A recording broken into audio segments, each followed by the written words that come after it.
there are multiple burials that were, different large holes were dug at different times. There were multiple burials put in those spaces, and then they were covered up. And maybe, a few years later, they went back and they dug another hole, and they placed another burial in the same general area. Because the data that we see is not very well defined. It's very clear that there's something there, but it's not, we're not seeing really nice shafts coming down the ground surface, which we would typically see in undisturbed burial ground.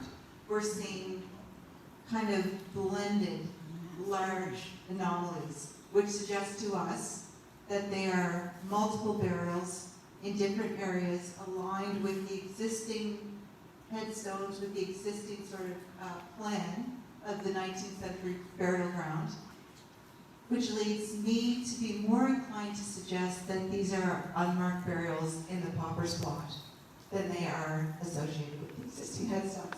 The one thing that we need to do in order to be more certain about that interpretation, and again, we can never be 100% certain unless we were to actually have the opportunity to see with our own eyes what is down there. But we'd like to come back in the near future and survey the eastern side of the existing headstones, because if we can see and clearly have indications of burials associated with those existing headstones, then we can say with a great deal of certainty that indeed there were people in the mid-19th century, presumably those who were disadvantaged, vulnerable, poor, who didn't have the resources or perhaps the family to have headstones, to have records, the forgotten people, really, that in fact they are buried there, and we know they're there, and that we now have the opportunity to honor those people. Because everybody in a community deserves that respect. So this is just showing you now the profile view on top of the plan view, so you can see both of them together. So now you get the opportunity to look into the ground surface as a cross-section and onto the top of it, moving down. And again, here you can see 3 sets of anomalies that correspond to, on the plan view, those really, really high GPR responses that we've seen.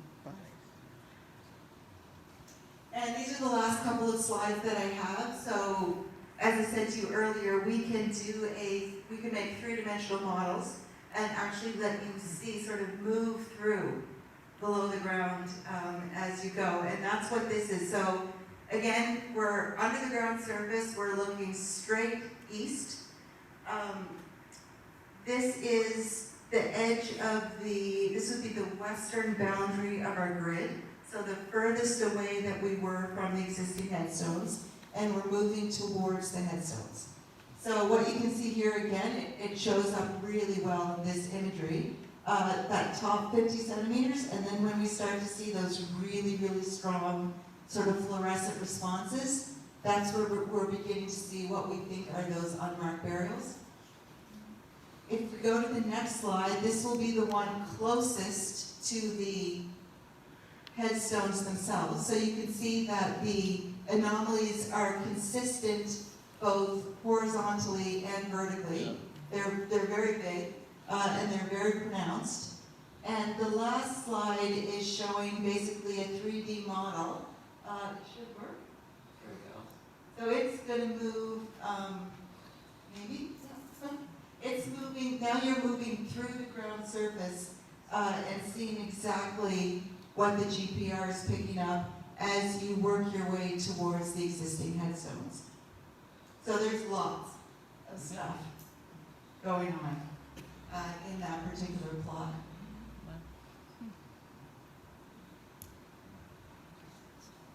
And my last slide is just basically just a summary of our results. Oops.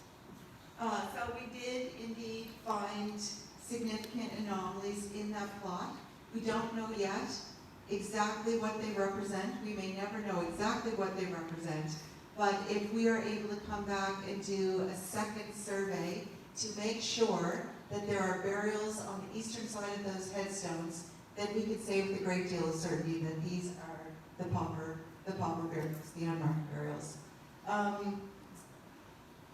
And then we have evidence of 2 discrete events that have taken place in that area in the past, and we have an indication of not just potential burials, but it looks like there are multiple burials in those 3 groupings that we see.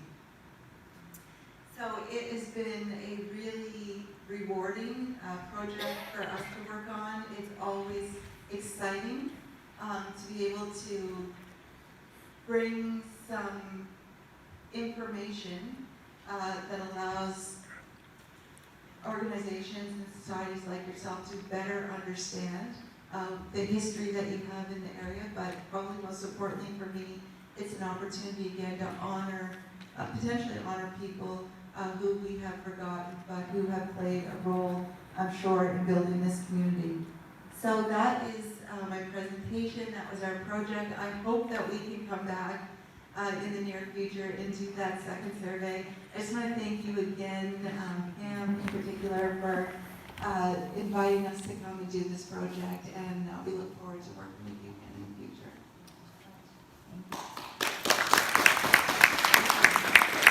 If anybody has any questions, I can either answer some now, or I can talk to you later, or I know I'm now at my time limit, so we can talk afterwards if you like. Or now.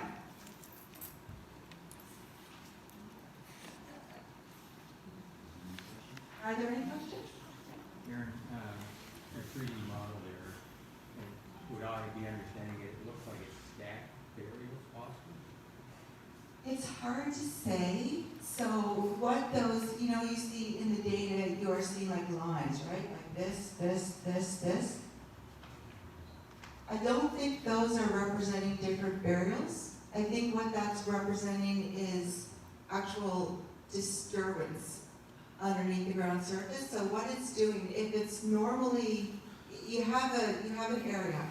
If there's a lot of rock, naturally occurring rock and different clay, different kinds of soil, sand, that sort of thing, they will react differently to the GPR. If you have an area though that's clearly been dug up from the naturally occurring soil and then redeposited, the composition of that soil will be very different. Areas around it will be heavily compacted, and that hole that was dug is going to have, the soil is going to be much looser. Well, we think those stacking elements are just the disturbance. The way that the soils have just layered back down, as they filled in that hole. But where you see the big fluorescent responses, those look to us like those are probably, the remains of what would have been burials. So it's the remains of potentially decomposed coffins. So are you able to tell from this picture just how many people are buried there? No. It's really, like I said, it looks like there have been multiple events, so that there's been soil dug out, people put in potentially, maybe So not almost really. like a flu epidemic, and they just, like a mass burial. Absolutely possible, and we know this is very common, especially during times of epidemic, that in order to preserve the healthy community, that you would just dig a hole and people could go in as quickly as possible. That is one scenario. It could be that because the anomalies, they're sort of amorphous, they don't have really well-defined straight lines or anything like that. It looks to me like there have been multiple excavation events in those same areas. So maybe several people went in at one point, and a couple of years later they redug the same area, and there could have been other elements deposited in the same place. But We can't tell how many people there are. We can tell that there are 3 groupings. If we were looking at just regular primary burials, you can generally actually even, they're so precise you can see the shafts. You can actually see the walls of where the shafts were dug. In this case, they're blobs of responses. Absolutely, and that's why we really want to do that, so that we can, one, confirm that there are burials there, and to demonstrate what a burial in this particular environmental context looks like compared to what we're seeing on the other side, which looks like it's a lot, more people. I just want a question on the bolt, and there's this area there. It makes it sound like it's indicated as a ghost detector. A ghost detector? Well, it says, are you there, right under the sign? So I potentially will add that as a service to my, I may need a little bit of practice, but no, we haven't picked up any paranormal anomalies yet, but you never know. I'm just curious about the different colors of light, you know, that in the survey. There's some areas that are red and then green and blue. Do the red areas indicate a higher concentration of something, perhaps? You know, if it is people buried there, there could be more in that area, or a larger person. I'm looking at the left-hand, the west side. Yes. Here, it was like a small, like that, a child. You know, I realize you wouldn't know for sure, but is that a possibility? Yeah, absolutely, and one of the things we know that Edith was 13 months old when she died, I think. So if we were looking at the burials associated with the headstones, that would be a relatively small impact into the ground, and we would be able to see that. So the more bright the colors are, the more the instrument is picking up responses, so it's hitting something, and it's hitting something very, very real. So in that way, yes, there's been significant disturbance in that area. There are things, definitely physical things in that area that the GPR is picking up, and that's why the responses are much higher than they are in other areas. I was wondering, she mentioned the red, I thought that was the soil, isn't it the yellow and green and blue, is that the So the blue is, the blue purpley part, that's the soil. That's the soil. Yeah. And the anomalies that we're seeing in this particular area, so again, you can see the top of it, that we believe is the ground surface. So the GPR is picking up that compacted surface.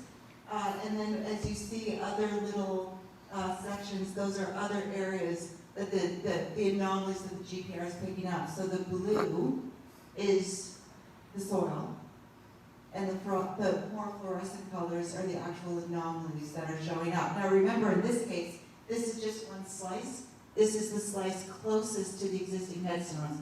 As we moved further up, maybe we could go for like one slide back.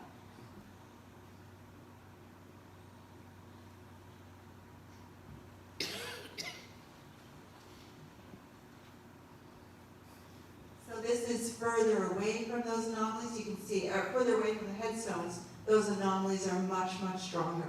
But what we're finding is that they are consistent right up to the edge of the plot.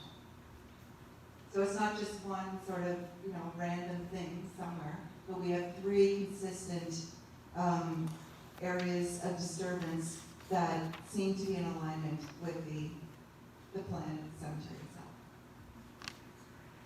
So again, thank you very much. I don't know if I can stay for the cemetery tour, but I would love to. I'll see.